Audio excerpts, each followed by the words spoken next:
Eh ben, une chose est sûre, c'est qu'au moins DreamWorks réussit mieux ses suites que Disney. Salut tout le monde, et pour faire court, je suis allé voir Dragon 3, Le Monde Caché.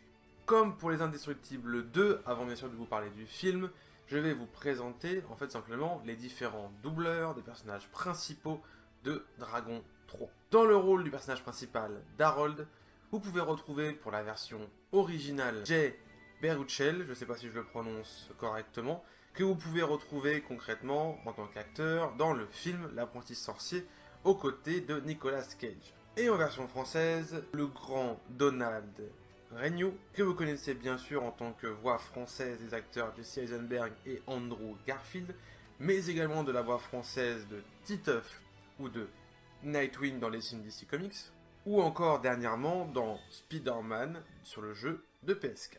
À côté, le personnage d'Astrid est interprété en version originale par America Ferrara, qui a joué le rôle de Betty dans la série Ugly Betty, et en version française, Florine Orphelin, qui a interprété en version française Chihiro dans Le Voyage de Chihiro. Et le grand méchant de ce film, Grimmel, est interprété dans la version originale par F. Murray Abraham, qui a joué dans le film Last Action Hero, et en version française, par Atkin, qui est la voix française des acteurs Hugo Weaving et Hugh Laurie, mais qui est surtout reconnu pour avoir interprété la voix de Jafar dans les films Aladdin. Donc concrètement, en termes de doublage, on a du très haut niveau, et que ce soit pour les personnages que je vous ai présentés que pour les autres personnages. Moi concrètement, j'ai vu le film en français et vraiment le doublage est très bon, on s'y croirait vraiment. En tout cas, le doublage est vraiment super. Et en ce qui concerne l'écriture des personnages, on est sur une suite logique des deux autres films. Les personnages secondaires ont évolué bien sûr dans leur mentalité qui avait été mise en place par le premier et le second film, hein, tous les potes de Harold, son mentor, etc. etc. Les personnages comme Eret et la mère d'Harold qui ont été intégrés dans le second film, au final, sont des personnages intégrés à l'histoire. On ne se prend pas la tête à réexpliquer d'où ils viennent, le pourquoi, du comment. Non, ce sont vraiment des personnages secondaires qui se sont intégrés à l'histoire, qui font partie intégrante de Berk, hein, tout simplement. Et concernant les personnages principaux, qui sont quand même Harold et Astrid, bon bien sûr en prenant en compte également Croque-Mou, le dragon d'Harold, chacun de ces personnages-là a évolué au fur et à mesure. Je veux dire qu'Harold est quand même le chef du village, il se pose maintenant des questions de chef sur le futur de son pays, de son peuple, le futur justement de sa relation avec Croque-Mou, son rôle en tant que chef, son futur avec Astrid également, les histoires de mariage, etc. etc. Donc on a une évolution de personnage qui est quand même toujours assez jeune, mais c'est vrai que c'est intéressant de voir ça parce que c'est vraiment dans les populations vikings, on avait ce côté responsabilité très jeune. Et ça c'est bien marqué, c'est bien employé dans ce film. Et à côté de ça, le personnage d'Astrid également évolue beaucoup. Alors là, c'est plus concentré sur sa relation avec Harold, parce qu'il y a ce côté, voilà, mariage, pas mariage, responsabilité, le fait de pousser Harold dans ses, voilà, de le soutenir dans ses missions, dans ses prises de décision. Et ça, ce personnage-là joue bien là-dessus. On a quitté vraiment le personnage qu'on a eu du premier film, très hautaine, etc. Et elle le dit même dans le film qu'elle a évolué grâce à Harold. Et oui, on le ressent bien dans Dragon 3. Et bien sûr, on découvre le nouveau personnage de Grimmel, qui a un rôle particulier à jouer dans ce film, mais franchement, je trouve qu'il est très intéressant par rapport à l'histoire. Et justement, cette histoire, elle est très bien. Elle est originale sans forcément être tordue. Ce film ne pète pas plus haut que son cul. C'est-à-dire qu'il nous apporte quelque chose, une histoire, une trame d'histoire qui est très simple. C'est-à-dire que vous pouvez retrouver cette trame dans les films, par exemple, comme dans les dessins animés Pokémon. Et les épisodes de la saga Pokémon, de la série Pokémon, où on retrouve un petit peu ça. Le fait que, voilà, il y a deux, j'ai envie de dire, deux espèces, deux parties qui se sont rassemblées parce que, voilà, elles sont rentrées en contact, elles ont appris à vivre ensemble.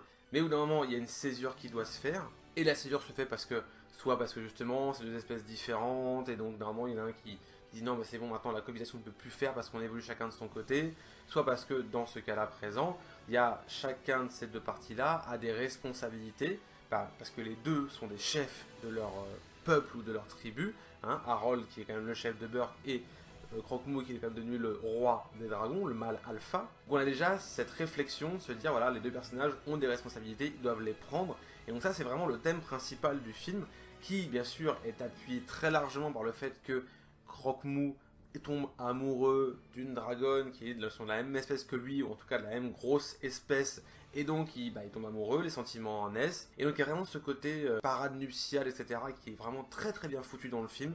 Vraiment, ils ont vraiment réussi à retranscrire ce côté vraiment parade animale en fait entre les deux dragons. Et en plus, on a ce parallélisme entre justement d'un côté Croque-Mou qui tombe amoureux, qui drague une dragonne, etc., et en même temps qui prend ses responsabilités, et de l'autre côté, au final justement, Harold qui prend ses responsabilités de chef, qui lui est déjà en couple mais qui se pose des questions sur son mariage, etc. etc. Donc il y a ce parallélisme entre les deux personnages sur deux mondes différents, et ça je trouve ça vraiment intéressant. Et donc au final c'est ça, le film est vraiment basé là-dessus, sur l'évolution, sur la prise de responsabilité, sur la réflexion des deux personnages à leur échelle et en commun, c'est-à-dire que normalement est-ce que la rupture doit se faire, ou doit pas se faire, et comment elle doit se faire, etc. etc.